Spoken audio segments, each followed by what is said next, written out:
Analizar un poco, es un tema algo corto. Hay una parte final de redacción de la receta que la veremos posteriormente en la práctica, pero vamos a ver aquí lo que corresponde a la primera parte, ¿no? Los principios generales de farmacoterapia. Hay algunas preguntas que vamos a responder durante la clase. La primera pregunta sería: ¿el mismo fármaco podrá ser útil en todos los pacientes? Obviamente que no, ¿no? Algo que tenemos que entender como parte de la farmacoterapia es que nosotros siempre debemos individualizar los tratamientos, ¿no? Se requiere siempre individualizar los tratamientos. Esto significa que no a todos los pacientes les podemos dar la misma dosis ni el mismo fármaco. Habrá un fármaco más adecuado para cada tipo de paciente, ¿no? Podemos tener 2, 3, 4 pacientes que tengan el mismo diagnóstico, que tengan un dolor lumbar o un dolor por disfunción temporomandibular, o que requieran que se les extraiga un tercer molar retenido. Pero los 3 o 4 pacientes pueden necesitar fármacos diferentes, según su condición sistémica, según sus características físicas, ¿no? La segunda pregunta será: ¿las reacciones adversas medicamentosas serán iguales que toxicidad? ¿Qué creen ustedes, jóvenes? ¿Será igual una reacción adversa que una reacción tóxica?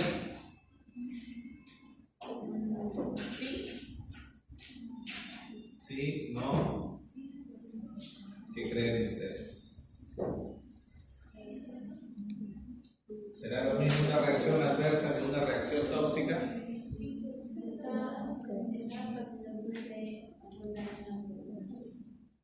¿Por qué tienen nombres distintos entonces normalmente?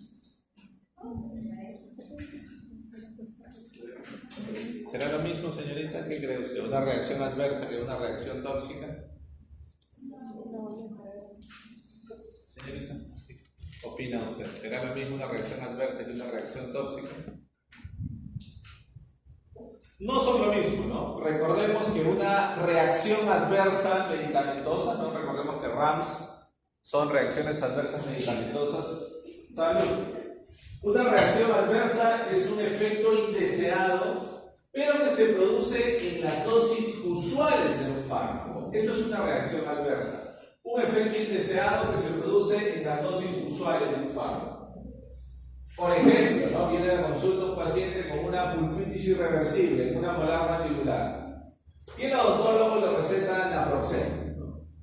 El naproxeno va a tener un efecto que está buscando el odontólogo, aliviar ese dolor, esa inflamación pulpar, pero tiene un efecto adverso muy importante, que es gastrolesividad, va a causar gastritis, úlcera en algunos casos incluso. Aparte de eso, cuando yo uso el fármaco por encima de las dosis recomendadas, más allá de la dosis máxima, aparecen reacciones tóxicas. ¿Qué será una reacción tóxica? Un efecto indeseado que puede causar daño en un determinado órgano o sistema y que se produce con dosis mayores que las dosis usuales, mayores que las dosis permitidas. ¿Sí? Por ejemplo, si es el naproxeno, aparte de su perfil de efectos adversos, que es muy gastrolesivo, incluso con las dosis usuales.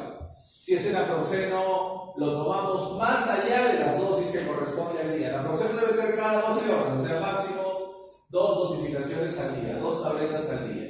¿Qué pasa si el paciente toma 3, 4, 5 tabletas?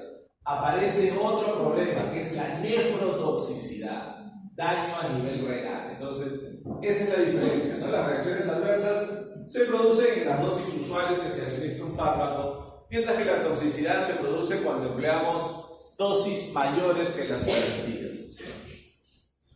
¿Todas las recetas son iguales? No, eso lo vamos a ver posteriormente también, como les decía, en la parte práctica, ¿no? Entonces, ¿cómo podemos definir, jóvenes, este concepto general de farmacoterapia? La farmacoterapia es una rama de la medicina, particularmente una rama de la farmacología, que se encarga de estudiar la aplicación de fármacos en el ser humano para obtener un efecto beneficioso, ¿no? ¿Cómo vamos a usar los fármacos en nuestros pacientes con la finalidad de obtener un efecto beneficioso?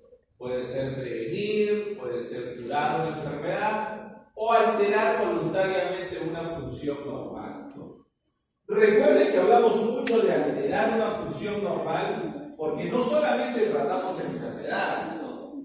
Por ejemplo, cuando hacemos una extracción de un tercer molar mandibular, una cirugía de un tercer molar retenido, es normal que después de la cirugía, obviamente, una respuesta normal del paciente suele suceder que hay un poco de inflamación y dolor postoperatorio. Eso no es una enfermedad, es una función normal del organismo. Nuestro sistema inmune va a producir esa reacción inflamatoria para favorecer la cicatrización y la reparación de los tejidos. Pero obviamente, si esa respuesta inflamatoria se sale de control. ¿Algunos de ustedes jóvenes se ha hecho su extracción del tercer molar? ¿Alguno de ustedes? Sí. ¿Y cómo le fue? ¿Bien? ¿Se hinchó? ¿No se hinchó? Sí, se hinchó. Un poquito. Es lo usual, es lo normal.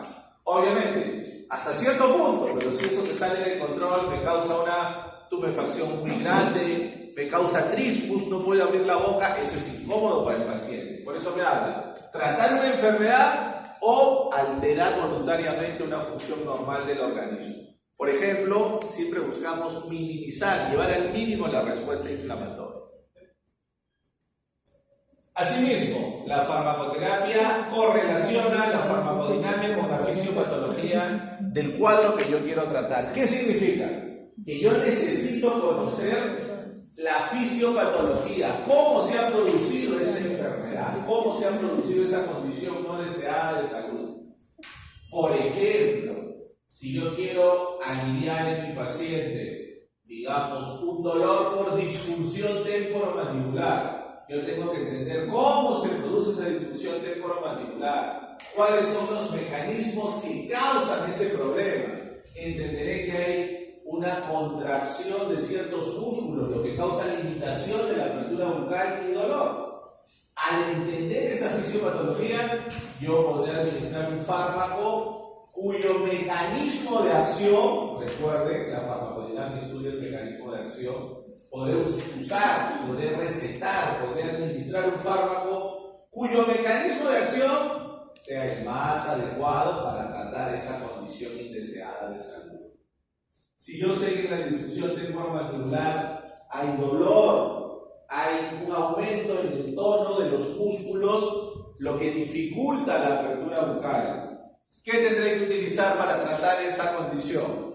Un analgésico para aliviar el dolor y un relajante muscular que me permita que el paciente mejore su apertura bucal, ¿no? Puedo usar, por ejemplo, diclofenaco con primidinol, que ya vienen asociados en una sola cápsula, o paracetamol con clorzoxazona y así sucesivamente. Entonces, entendiendo cómo se produce esa condición indeseada, yo puedo usar un fármaco cuyo mecanismo de acción será el más preciso para esa condición. ¿Sí? Tomando en cuenta siempre principios farmacocinéticos que hemos visto la semana pasada, la semana anterior, no la primera semana, y valorando el índice riesgo-beneficio. Asimismo, y es lo que estamos viendo, jóvenes, lo que vamos a ver en estas próximas sesiones también. A ver, subimos un poquito el aire, un poco frío, ¿no? Para subir un poquitito. Ya está. Como les decíamos, ¿no? Lo que nosotros... Ya no sube más. No tiene un límite. 25. Como les decíamos, lo que vamos a necesitar, como hemos ido viendo la semana pasada y se va a repetir en las próximas sesiones, necesitamos una base importante de los cursos previos que han llevado ustedes en ciencias básicas, ¿no? Sobre todo, en primer lugar, fisiología. Como les decíamos, recordemos que los fármacos no crean nuevas funciones. Un fármaco no va a hacer que aparezca una nueva función en el cuerpo, ¿no? Un fármaco lo que hace es modular, ajustar ciertas funciones. Algunas funciones las puede estimular, otras funciones las puede inhibir, ¿sí? Entonces, para eso necesitamos entender cómo funciona nuestro organismo. Y eso lo hemos aprendido con bastante detalle en fisiología. Vemos también algunos conceptos de bioquímica, microbiología, ya de forma más puntual en algunos temas. A ver, veamos un ejemplo sencillo, jóvenes, para entender cómo vamos a aplicar la farmacoterapia. Un ejemplo sencillo, un caso clínico bastante sencillo. Me dice varón de 63 años con antecedentes de infarto agudo de miocardio hace 2 años. recibe tratamiento con warfarina, ¿no? Recordemos, la warfarina es un fármaco, lo hemos visto antes. ¿Se acuerdan qué es la warfarina? Anticoagulante. Es un anticoagulante, ¿no? Uno de los anticoagulantes más utilizados. Es un anticoagulante que se utiliza en pacientes que han tenido algún tipo de enfermedad trombótica para prevenir que vuelva a tener otro evento trombótico, ¿no? Reducir el riesgo de que presente otro infarto o algún otro evento de tipo trombótico. El paciente acude a la consulta odontológica, presenta dolor, ojo, de alta intensidad, moderado a severo, de tipo punzante, en la región molar inferior derecha. Presenta este dolor desde hace 3 días, posterior a la exodoncia de la pieza 4-8, ¿no? Le hicieron su extracción de un tercer molar mandibular y desde esa fecha, ya han transcurrido 3 días, el paciente tiene dolor moderado a severo de tipo punzante. Se realiza el examen clínico y llegamos al diagnóstico de osteitis alveolar, también conocida como alveolitis seca. ¿Saben qué es una alveolitis seca, jóvenes? Osteitis alveolar. ¿Llevan ustedes cirugía? Todavía no llevan cirugía. Están llevando cirugía en este ciclo, ¿no? Sí.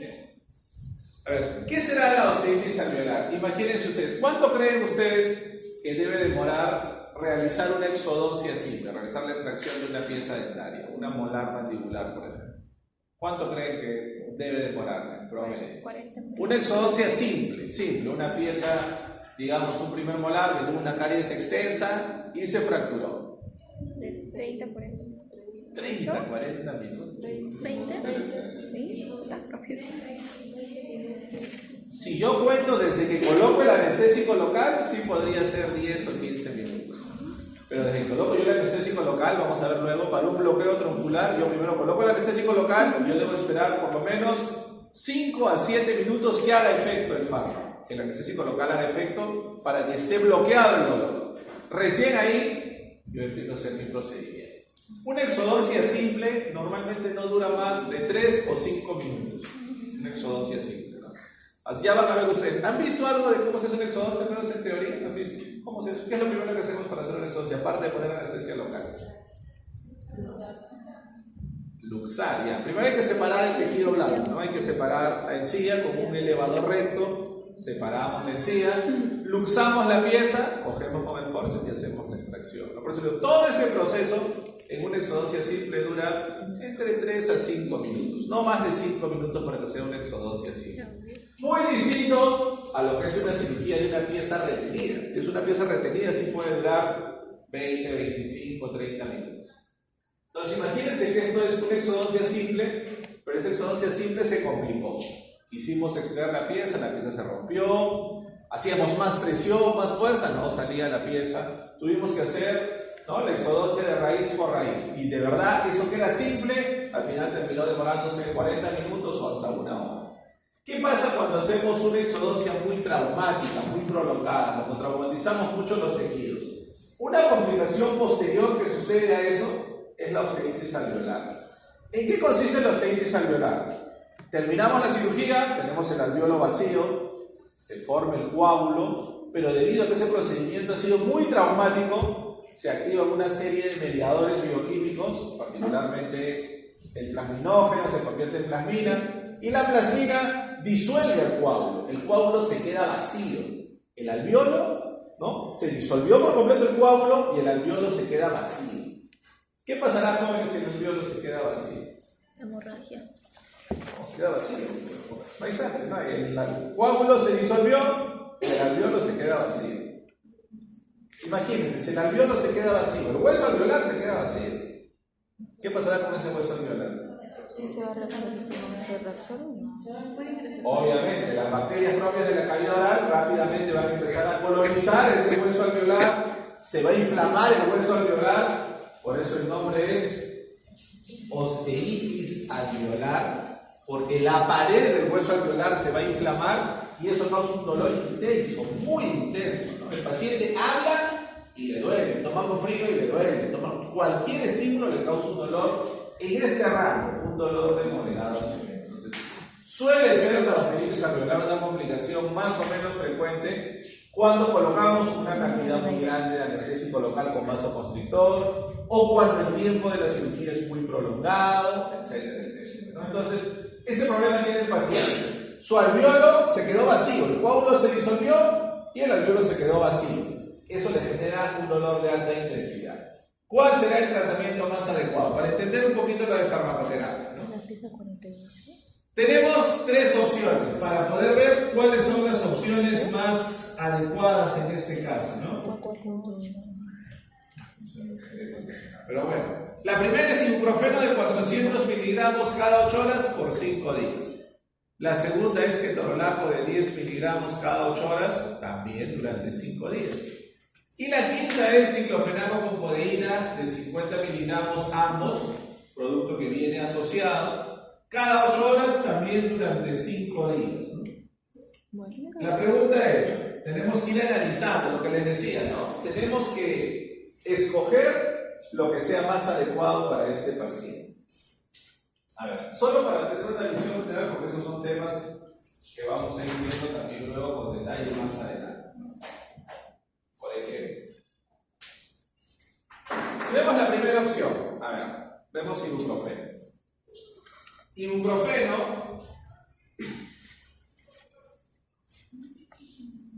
existen de forma sólida 4 presentaciones: 200 miligramos, 400 miligramos, 600 miligramos y 800 miligramos. ¿Sí? La presentación más común, la más comercial, la que algunos creen que es la única presentación, la de 400 miligramos. Es la más común. Entonces, usualmente estas primeras presentaciones, 200 o hasta 400, que es la más común, me alcanza para un dolor leve, de baja intensidad. Si yo estoy tratando un dolor de moderado a severo, un dolor que va progresando, es preferible usar las presentaciones de mayor concentración, de 600 o de 800 miligramos.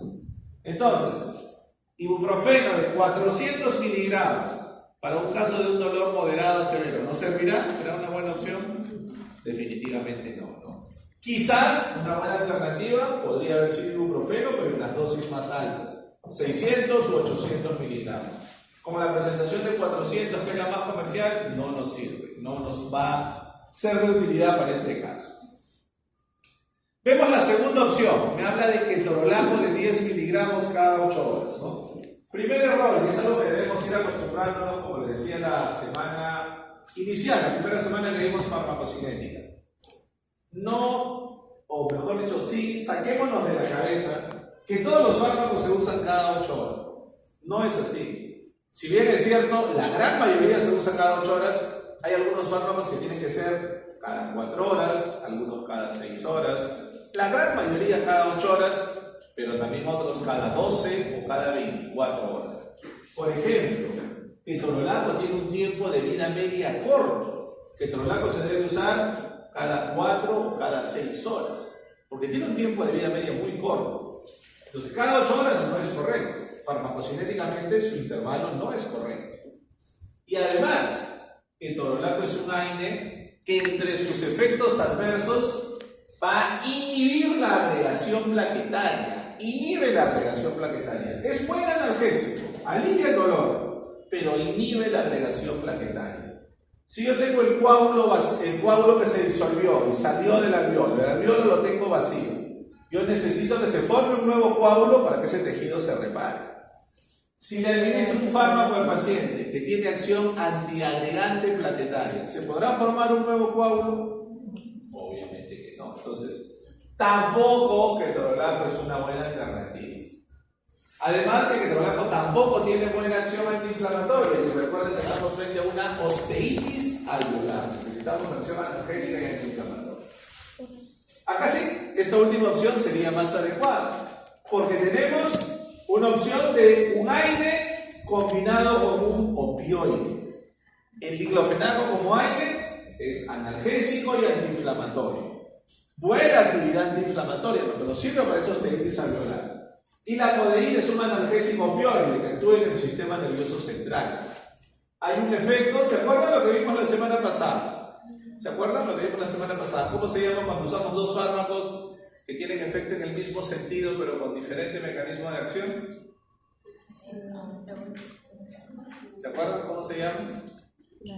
Tienen efecto en el mismo sentido pero con distinto mecanismo de acción.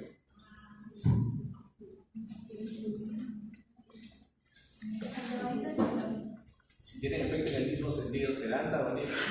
Agonista, sinergismo. ¿De qué estaríamos hablando entonces? ¿Se acuerdan? Hay una acción combinada de los fármacos que se llama sinergismo, ¿sí? ¿Se acuerdan? Así como hay antagonismo, hay también sinergismo. Dos fármacos analgésicos, pero que tienen diferente mecanismo de acción. Es un sinergismo de potenciación. Lo que vamos a reforzar un poco ahora también en el seminario. Entonces, la mejor opción sería esta: diclofenaco con codeína, administrado cada 8 horas. Esta presentación ya viene combinada en una sola tableta. A ver, recordar también que los fármacos van a tener una diferente selectividad según 3 factores que pueden modificar esta selectividad. Primero, la naturaleza del fármaco, ¿no? Lo que les comentábamos hace un momento, por ejemplo, si yo hablo de AINES en general, los AINES, todos los AINES, en mayor o menor medida, tienen riesgo de gastrolesividad. Son potencialmente gastrolesivos. Todos los AINES, en mayor o menor medida.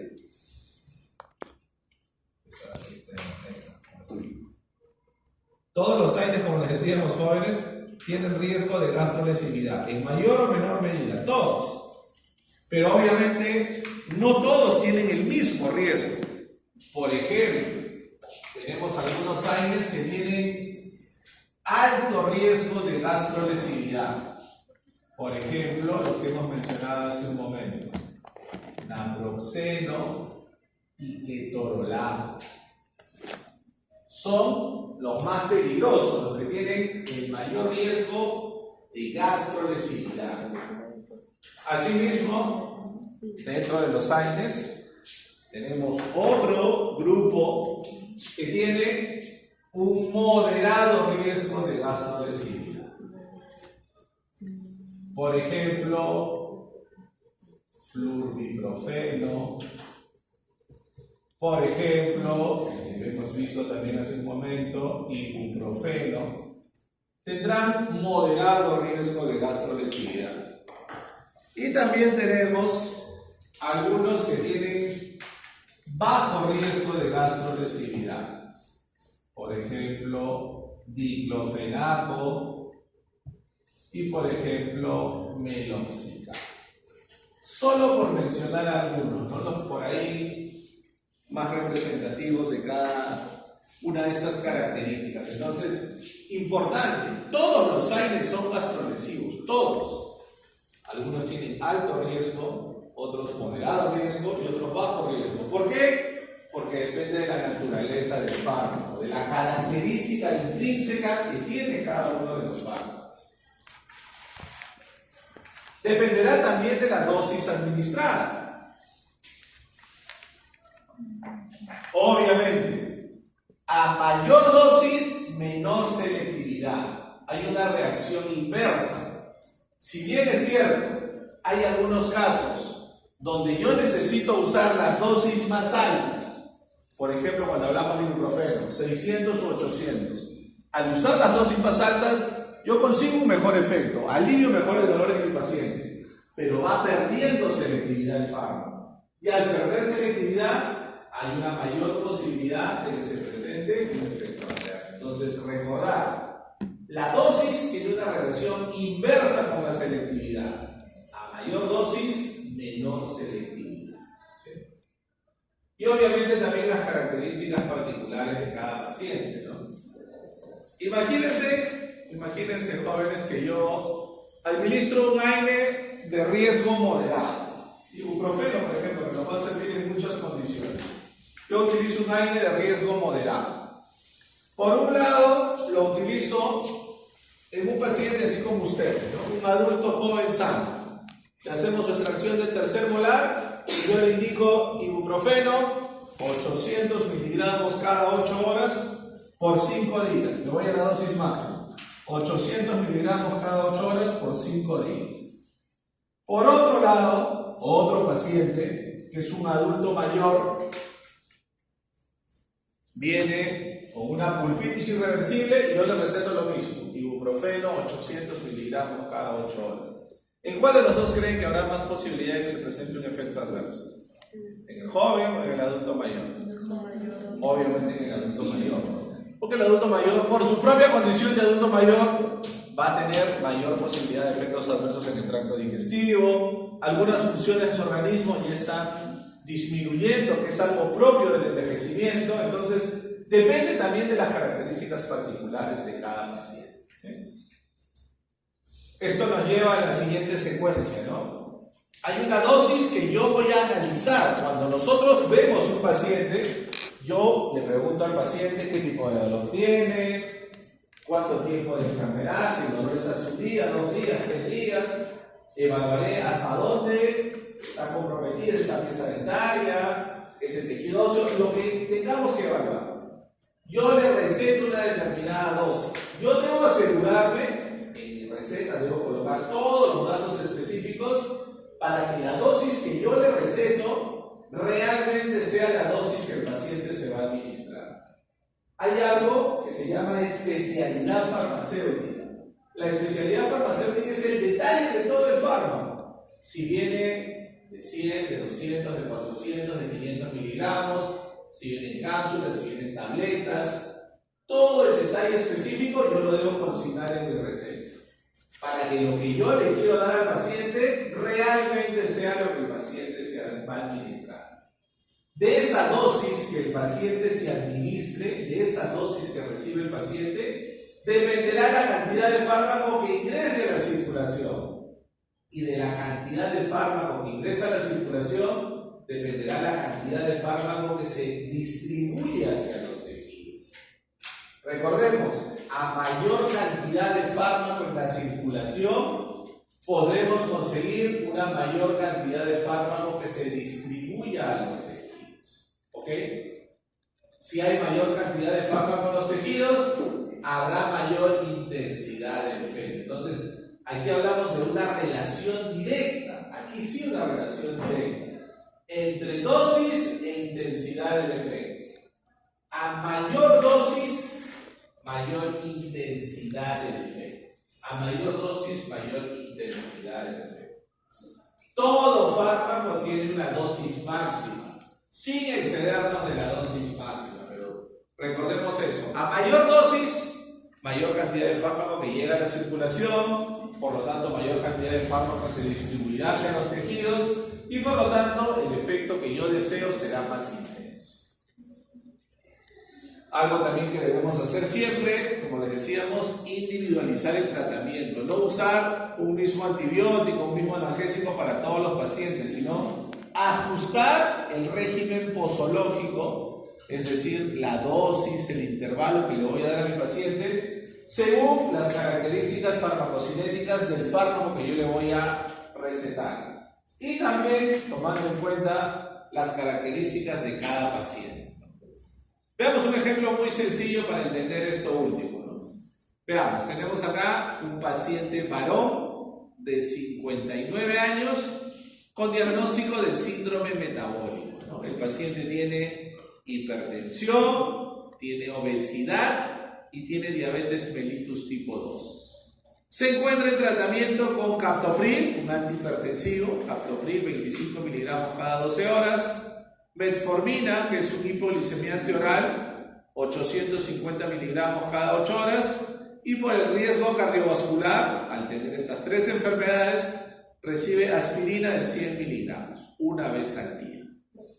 El paciente acude a la consulta presentando dolor moderado, persistente, de tipo pulsátil, desde hace 2 días, ¿no? Se realiza el examen clínico y se diagnostica una pulpitis irreversible en la pieza 1.6. La pregunta es, obviamente, el paciente acude por el dolor que percibe, ¿sí? ¿Cuál será el tratamiento analgésico antiinflamatorio más alto?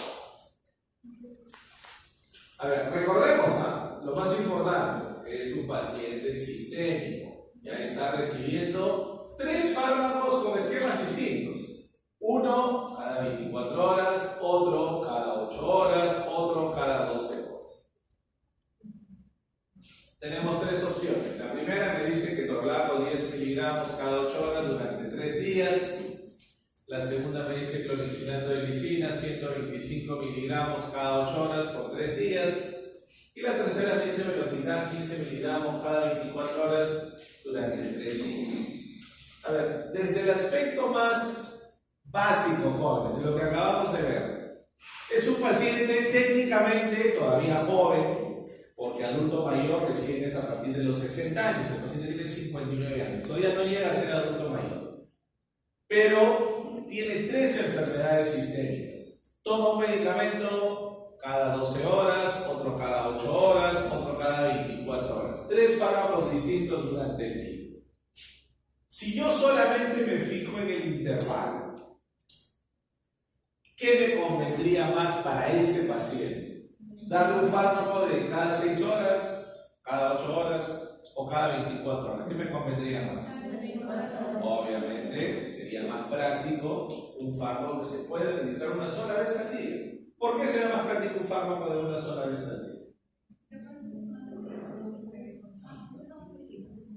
Porque ya está tomando otros medicamentos para no agregarle mayor cantidad de veces que va a tener que recordar tomar un fármaco al día. Además que al usar un fármaco que se puede administrar una sola vez al día, hay menos riesgo de interacciones. Porque recuerden, los picos de concentración plasmática van a coincidir menos durante el día.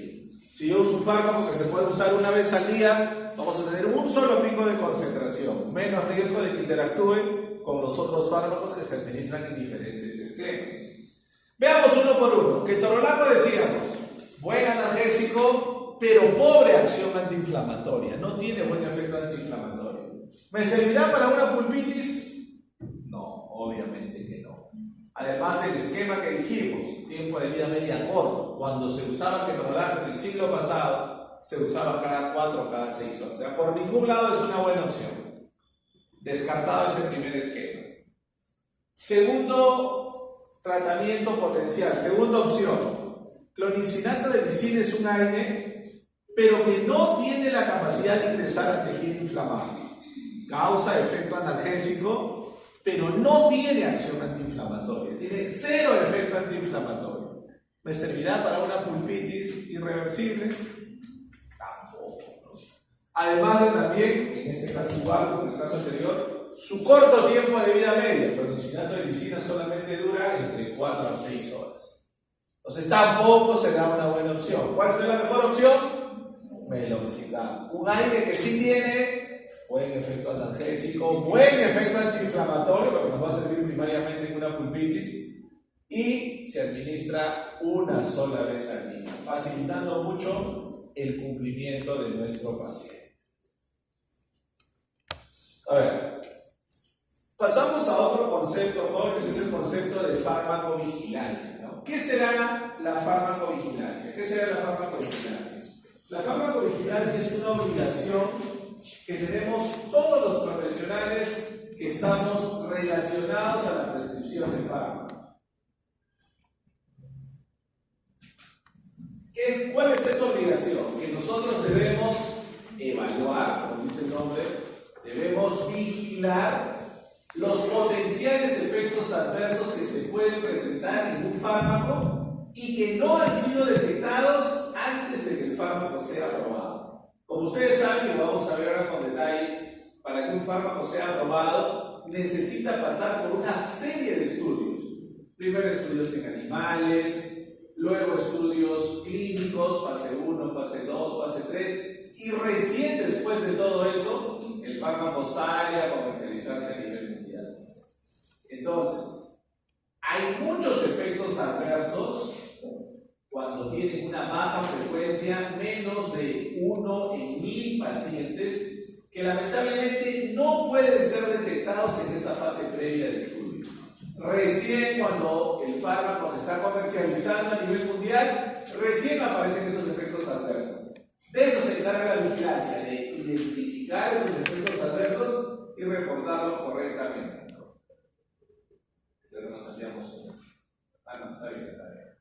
Entonces, si hablamos de efectos adversos, y esto que nos quede, jóvenes, para todas las presentaciones que van a hacer ustedes, para todas las presentaciones que vamos a ver cuando ustedes hagan sus seminarios y desarrollemos algunos grupos específicos de fármacos. Siempre que hablamos de reacciones adversas, hay que hablar del porcentaje. Porque si ustedes ven de manera general, por ejemplo, hay reacciones adversas inespecíficas que muchos fármacos la tienen. Diarrea, dolor abdominal, ardor epigástrico, cefalea. La mayoría de fármacos pueden causar esos efectos adversos.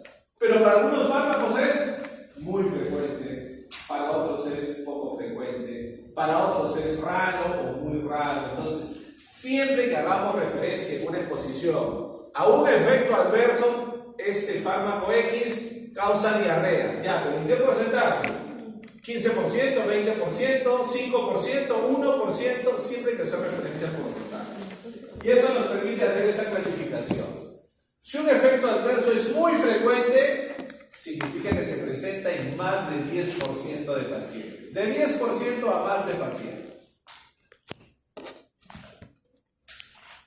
Se cataloga como frecuente si se presenta entre 1 al 10% de pacientes. Se cataloga como poco frecuente si se presenta de 0.1% hasta menos de 1% de pacientes.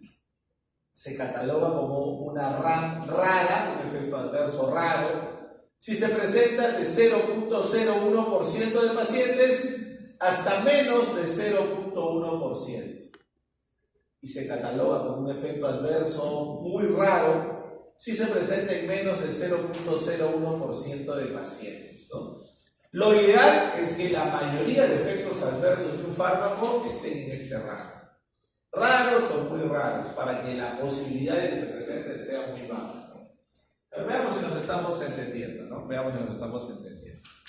Imagínense ustedes, a ver, por poner un ejemplo muy general, a ver. Imagínense que tenemos 1000 pacientes, ojo, 1000 pacientes a los cuales se les va a dar tratamiento por distintos diagnósticos con acitromicina, ¿no? La acitromicina es un antibiótico nuevo macrólido que sirve para distintos tipos de infecciones. Infecciones de vías respiratorias superiores, vías respiratorias inferiores y también infecciones odontogénicas. 1000 pacientes a los cuales les hemos dado acitromicina. Y de esos 1000 pacientes, imagínense ustedes, de estos 1000 pacientes, digamos que, ¿no?, 5 pacientes presentan arritmias. 5 pacientes presentan arritmias. Solamente 5. De 1000 pacientes, 5 presentan arritmias. ¿Qué porcentaje representa 5 de 1000, jóvenes? 0.5%. ¿Dónde estaría entonces 0.5%? No entienden algunos jóvenes. Obvio, se entiende, ¿no? Se entiende que 5 de 1000 representa 0.5%, ¿no? Si no, hay que regresar a educación básica. En primer grado de primaria nos enseñan a sacar porcentaje, ¿no? Se entiende, ¿no? ¿Dónde estaría, jóvenes? Será un efecto adverso poco frecuente. Poco frecuente. Muy diferente a que yo diga de 1000 pacientes a los que les dimos otro antibiótico, digamos de 1000 pacientes a los que les dimos clindamicina, un antibiótico del grupo de las lincosamidas, clindamicina, que se usa para también distintos tipos de infecciones, incluidas infecciones odontogénicas. Y en este caso me dice, tenemos aproximadamente 180 pacientes que presentaron un cuadro de diarrea. Diarrea persistente, un efecto adverso muy relacionado al uso de clindamicina. ¿Cuánto representará, jóvenes? 180 de 1000. 18%. ¿Dónde estaría entonces? Un efecto adverso muy frecuente, ¿no? Clindamicina, precisamente, entre otros detalles, una restricción que tenemos es que causa mucha diarrea, es muy incómodo para el paciente. Entonces, hay que ubicar siempre dónde está el efecto adverso. Muy raro, frecuente, poco frecuente o muy frecuente. ¿Sí?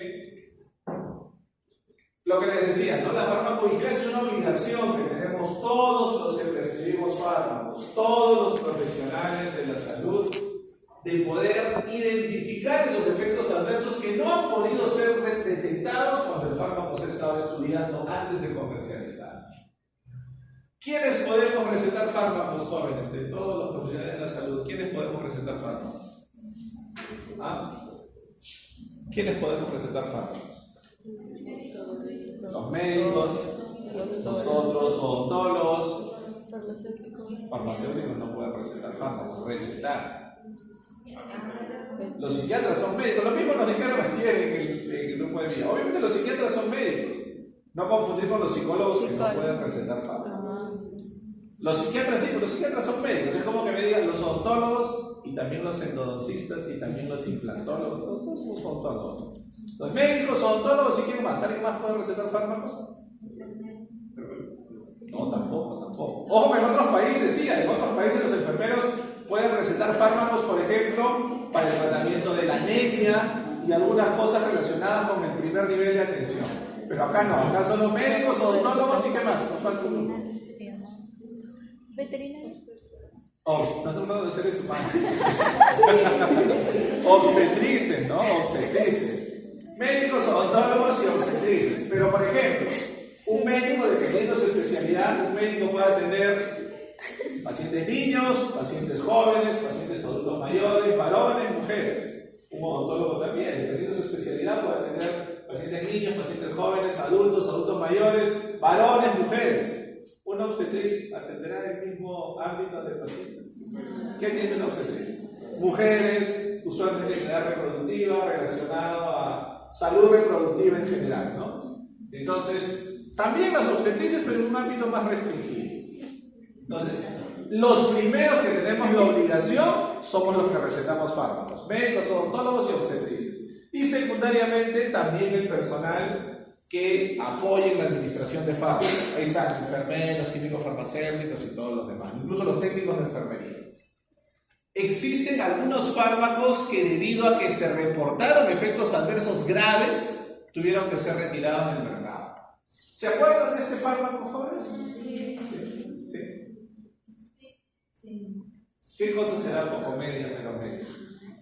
No. Eso sí no lo sé.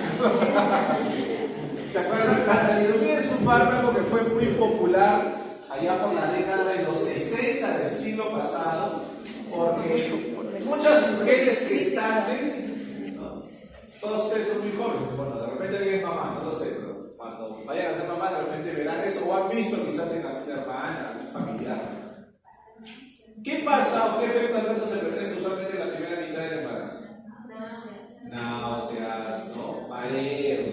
Entonces la talidomida ayudaba mucho a eso, ayudaba a aliviar esas náuseas, esos mareos. Pero, ¿qué causaba? Niños que nacían, ¿se acuerdan? Con ausencia total o parcial de los miembros superiores o miembros inferiores, ¿no? Eso se llama focomelia o menomelia, ¿sí? Entonces, por ese efecto adverso, la talidomida fue retirada del mercado. También, por ejemplo, pasó con la celibastatina. La celibastatina es un fármaco que se utilizaba para reducir los niveles altos de colesterol. Se utilizaba en pacientes que tenían hipercolesterolemia. Sin embargo, los estudios reportaron que causaba rhabdomiólisis y también se retiró del mercado. Asimismo, un antihistamínico existía allá por los años 80, 90 del siglo pasado, ese antihistamínico llamado asterisol. Antihistamínico similar a cetirizina, loratadina, usado para reacciones alérgicas, causaba arritmias cardíacas, también fue retirado del mercado. La nimesulida, un AINE, ¿no? Un antiinflamatorio no esteroideo, que en algún momento incluso tuvo bastante llegada en odontología, se usaba mucho en odontología, demostró causar alto riesgo de incremento en las enzimas hepáticas, causando necrosis de hepatocitos. Es un fármaco muy hepatotóxico. También se retiró del mercado por ese motivo. Asimismo, estos tres fármacos que vamos a ver que pertenecen a la misma familia, ¿no? Rofecoxib, valdecoxib y lumidacoxib. Fármacos analgésicos y antiinflamatorios, aliviaban muy bien el dolor, pero tenían un efecto adverso muy peligroso, que incrementaban el riesgo de trombosis, sobre todo en pacientes que ya tenían antecedentes de enfermedad cardiovascular.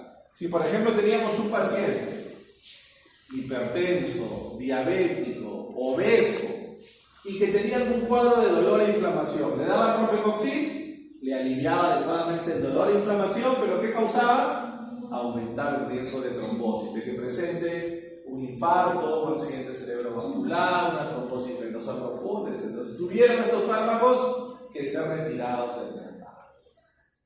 Esa es la hojita de reporte, ¿no? Que en nuestro país quien ve la farmacovigilancia es la DGMIR. Entonces hay una hoja de reporte, ¿no? Donde colocamos datos del paciente, quién notifica la reacción adversa, ¿no? En primer lugar, médico, odontólogo, obstetriz, que son los que prescribimos fármacos, o si no, el farmacéutico, la enfermera o algún otro personal relacionado, ¿no?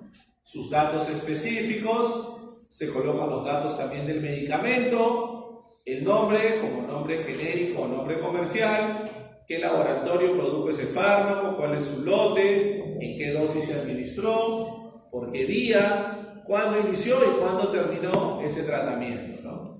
Asimismo, como una pequeña explicación de la reacción adversa.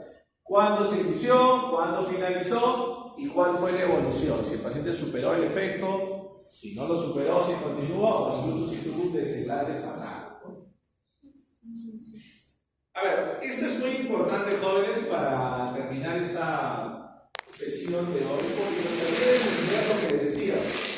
Cómo un fármaco se va a ir evaluando para demostrar su seguridad, su eficacia, hasta que demuestra todo eso y puede ser aprobado para comercializarse a nivel mundial. Recordemos, ¿se acuerdan la semana pasada que han expuesto? Había una parte, ¿se acuerdan del manejo ético de animales que decía reducir, reemplazar y refinar? ¿Se acuerdan qué significaba reemplazar? Reemplazar, por ejemplo, los clásicos estudios en animales por estudios in vitro, por modulaciones, ¿no? Hacer modelos en computadoras. Esa es la primera fase. Cuando yo inicio a estudiar un fármaco, lo primero que hacemos es estudios in vitro, simulaciones en computadora, cultivos celulares, o les decíamos también, ¿se acuerdan? Animales de menor, ¿se acuerdan de menor escala evolutiva, ¿no? La mosca de Drosophila, etcétera, etcétera. Sí. Pero luego vamos a pasar también a la fase en animales.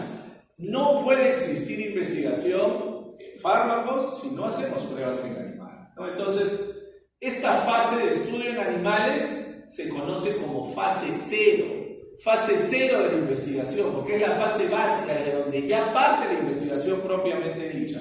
Lo primero es como que algo que nosotros vamos pensando, vamos imaginando, podemos modificar unas estructuras químicas, que esto podría funcionar. De repente yo identifico que naproxeno es un buen analgésico, pero tiene alto riesgo de gastrolesividad. Yo me pongo a analizar su estructura química y digo, quizás si cambio esta molécula, si le agrego una cadena lateral, disminuye sus efectos adversos. ¿Sí? ¿Se entiende? Eso primero es algo como que vamos maquinando en nuestra mente. Y después recién viene la fase cero, que es la fase de estudios en animales, ¿no? Les decíamos la semana pasada, jóvenes, ¿cuáles son los animales que más se usan en investigación farmacológica? Los ratones, ¿no? Los ratones es lo que más se utiliza. En casos excepcionales, ratas o algunos otros modelos, ¿no? Recién cuando pasa la fase cero, pasa a la fase clínica de estudios en seres humanos, que a su vez tiene tres fases. Primero la fase 1. En la fase 1 participan solamente voluntarios sanos. Yo todavía no busco pacientes. De repente estoy estudiando un nuevo analgésico.